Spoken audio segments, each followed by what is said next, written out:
I love my dad. I think many of you love him as well. But gotta tell you, sometimes it can be just a bit infuriating to help him through a problem that he's having, or help him get to a solution that I need him to get to.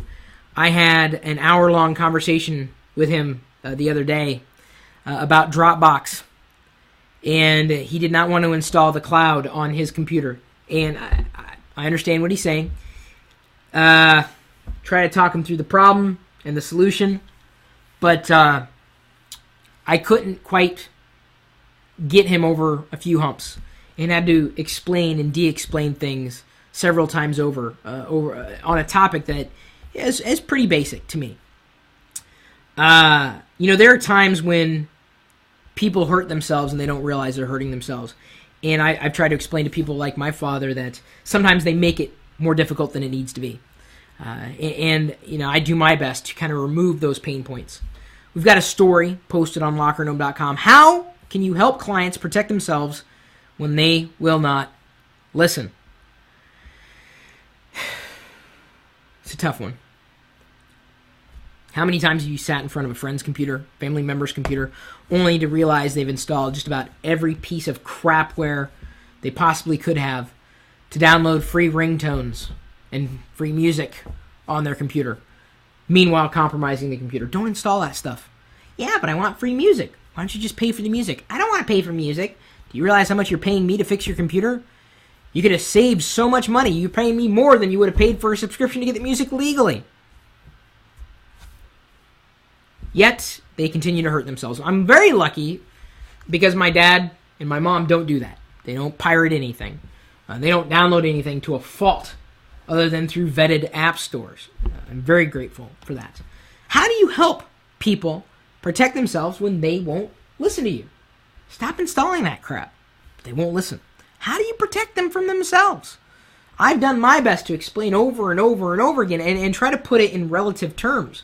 Again, going back to the free music example, you can spend $10 a month minimum, or maybe $5 a month minimum to get music legally. Or you can pirate it and download software that'll ruin your computing experience and potentially cost you more than it would have cost you if you paid $5 a month, or even $10 a month. You pay for a computer technician who knows what he's doing, or she, and it will probably cost you more than the music access. So at which point, why did you pirate? Why did you ruin your computing experience? I know what I'm doing. Really?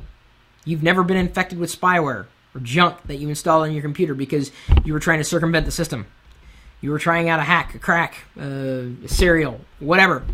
How do I protect you from you? Or do I just let you do your thing until you get in trouble and then you realize, something's wrong? Well, you got to put yourself in that situation. I could bail you out, but it'll cost you. How much is it going to cost me? More than it would have cost you if you would have done it right the first way. How was I doing it right? Well, you do it right by doing things the way they were meant to be done. Piracy generally is not a way things are meant to be done. And I'm guessing as the proliferation of app stores, whether we're talking app stores on a desktop or a mobile experience, as they continue to become more popular and widely used, the amount of infections, spyware, junk, and malware should dramatically decrease on computing experiences, mobile or desktop. How do you keep people protected from themselves? Especially if you know better. I mean, without making them feel bad. It's not about being condescending. It's about helping them not do this. Ah! My eye hurts! My eye! My eye! Well, quit stabbing yourself in the eye. Ah! It hurts! Okay, stop stabbing yourself in the eye, sir. Ah! I can't! Why can't you stab yourself in the eye? Because my arm's moving. Are you moving your arm? Yeah, I'm moving my arm. Well, stop moving your arm. I can't. Why? Because I have to stab my eye.